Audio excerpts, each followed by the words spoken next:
মন্ডলী আল্লাহ রাব্বুল আলামিনের অশেষ মেহেরবানিতে আমরা শুরু করতে যাচ্ছি ইমাম আব্দুল গনি মাকদিসি রাহিমাহুল্লাহ রচিত উমদাতুল আহকামের ধারাবাহিক দার্স।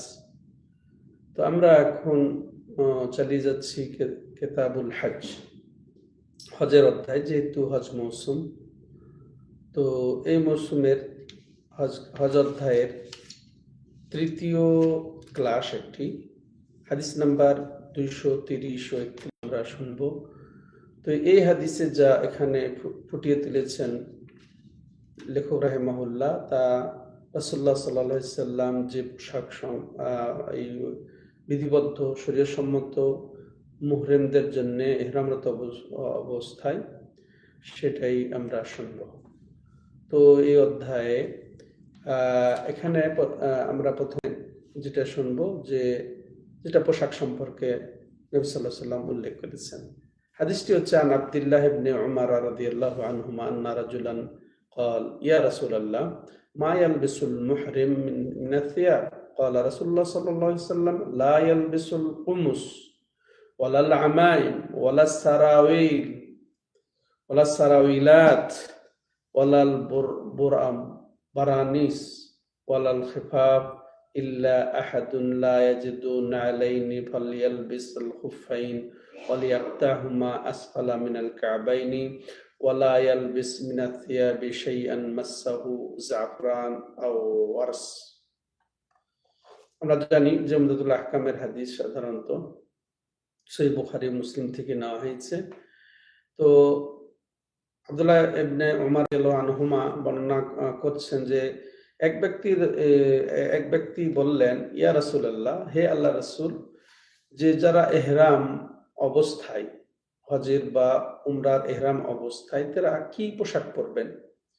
রাসূলুল্লাহ সাল্লাম বললেন, লা ইয়ালবিসুল কুমুস, যে মুহরিম ব্যক্তি এই যে কামিজ, যেটা জামা পরবে না, কামিজ অর্থাৎ জামা পরবে না। জামা যেটা সেলাই করে শরীরের সাথে ফিট করে যেটা বানানো হয়, এটা সাধারণত কামিজ বা বলা হয়। ওয়ালা আল আমাইম, এবং পাগড়িও পরবে না।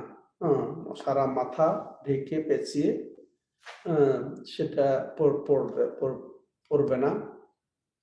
এরপরে আর কি, ওয়ালা সারাউইলাত, এবং এরকম যেটা এই পায়জামা, প্যান্ট, এগুলা বোঝানো হয়েছে, সেগুলা পরবে না। ওলাল বারানিস, এবং বরনুস অথবা প্রশস্ত জামা, প্রশস্ত জামা যেটা মাথা ঢেকে পরা হয়, মাথা ঢেকে একটাই পোশাক যেটা, সেটা পরবে না। অনুরূপভাবে রাসূলুল্লাহ সাল্লাল্লাহু আলাইহি ওয়াসাল্লাম বলেছেন ওয়ালাল খিফাফ, এবং মোজাও পরবে না।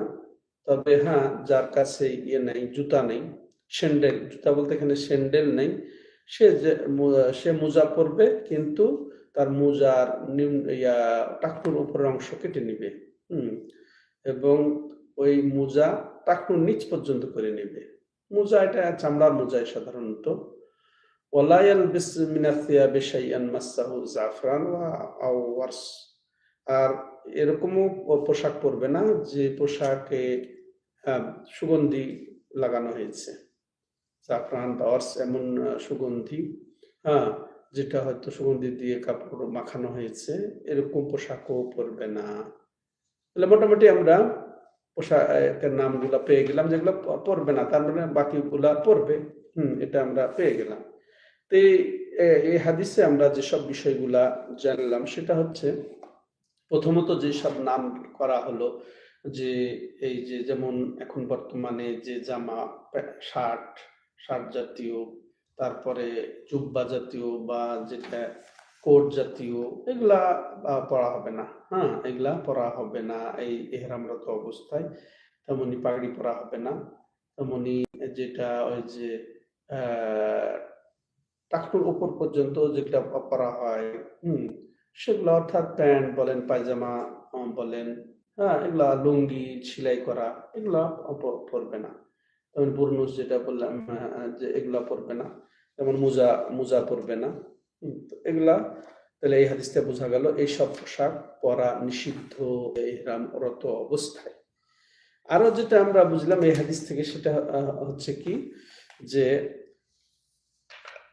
আমরা মোজা মোজা পরবো না, কিন্তু প্রয়োজন যদি হয়, অর্থাৎ স্যান্ডেল নাই, তো তখন মোজাকে ওই যে টাকনু নিচ পর্যন্ত কেটে পরা যাবে, এটাও আমরা বুঝলাম।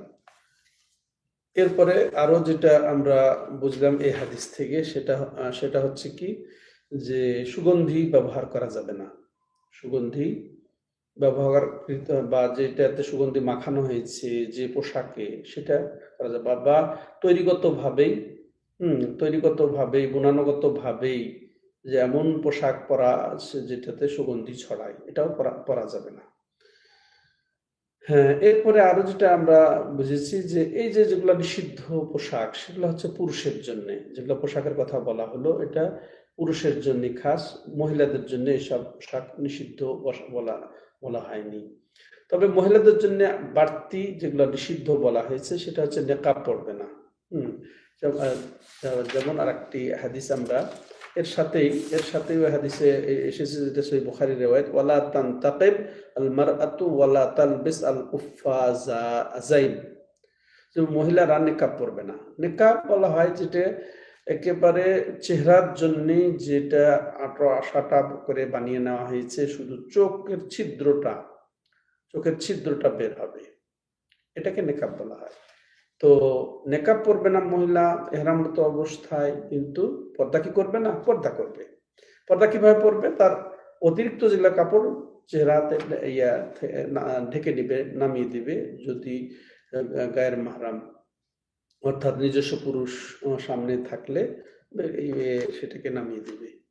স্বামী বা এমন পুরুষ যার সাথে জীবনে বিবাহ বৈধ হবে না, তো এরকম পুরুষ না থাকলে অবশ্যই চেহারা ঢাকে না হবে।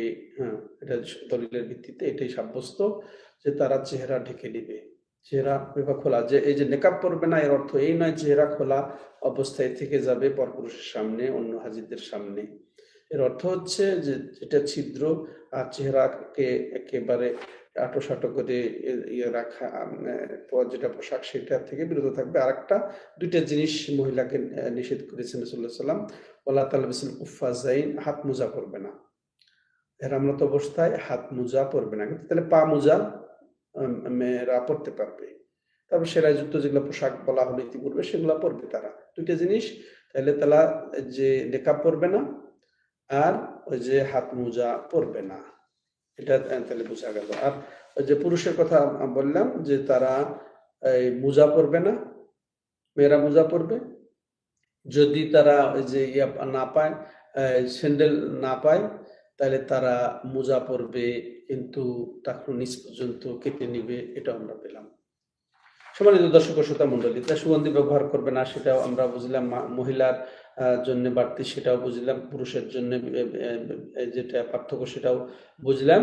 এরপরে পঞ্চম যে মাসআলা এই হাদিস থেকে আমরা পাচ্ছি সেটা হচ্ছে কি, যে এই হাদিসের যেটা মর্ম, যে স্যান্ডেল পরতে হয়, স্যান্ডেল পরতে হয়, কিন্তু স্যান্ডেল যার থাকবে না সে মোজা পরবে, সেটাও আমরা এখানে স্পষ্ট বুঝতে পেরেছি। তেমনি মহিলাদের নেকাব পরার ব্যাপারেও আমরা জানতে পেরেছি। এই ছিল আজকের হাদিস, এবং হাদিস থেকে যা আমরা মাসআলা বুঝলাম সেটা। তো ইনশাআল্লাহ পরবর্তী হাদিসে আমরা অন্য বিষয় নিয়ে আলোচনা করব, ধারাবাহিক। তো আল্লাহ তৌফিক দাতা। হাদা হুয়া সাল্লাল্লাহু আলা নবিয়িনা মুহাম্মদ ওয়া আলা আলিহি ওয়া সাহবিহি আজমাইন। সুবহানাকাল্লাহুম্মা ওয়া বিহামদিকা আশহাদু আল্লা ইলাহা ইল্লা আনতা আস্তাগফিরুকা ওয়া আতুবু ইলাইক।